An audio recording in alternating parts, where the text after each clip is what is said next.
19-year-old bombing suspect Dzhokhar Tsarnaev is in custody this morning thanks to the quick thinking of a Watertown, Massachusetts resident who noticed something suspicious in his own backyard.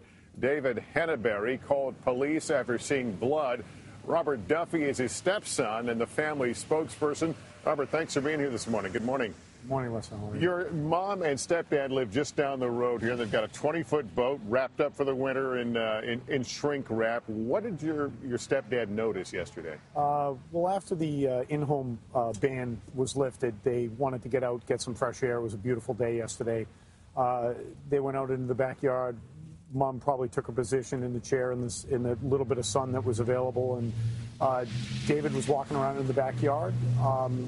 He noticed as the wind had picked up that the tarp was loose on the boat, which was not normal. Walked over for a closer glimpse and noticed one of the retention straps had actually been cut. It hadn't worn, it hadn't come free, it was literally cut. There was a small amount of blood on the tarp, from what I understand.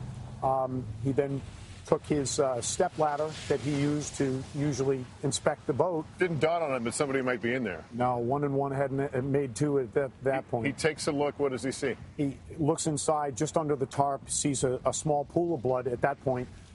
Again, it was kind of partly sunny yesterday under the tarp of the boat. Couldn't really get a really good view of what he saw, but he saw something hunched down toward the forward of the boat.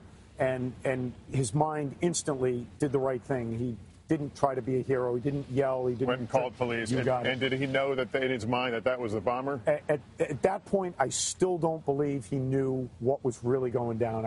He goes back in the house.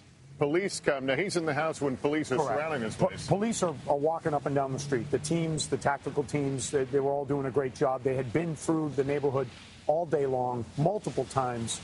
They had no idea how many times they may, if this suspect had been in this boat. When the gunfire breaks out, yep. your mom and stepdad are still in the house. No. They got him out. At that point, yeah, exactly. They were evacuated immediately after they made the phone call. They were taken to a safe place, I'm assuming a local neighbor's house.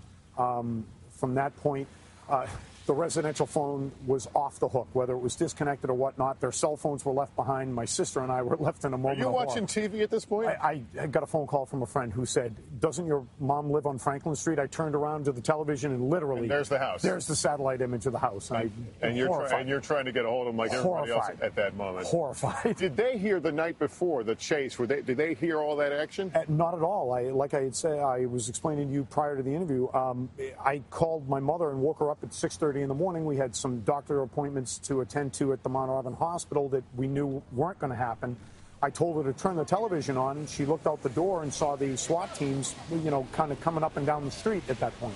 So they had no clue what had unfurled, in the evening. Well, David is a real hero, and we're glad they're okay, Absolutely. and we're glad everything worked out, and there was no further loss of life or Absolute injury. elation. Well, listen, thanks so much for being here. Please send them our best. I will. Thank you. All right.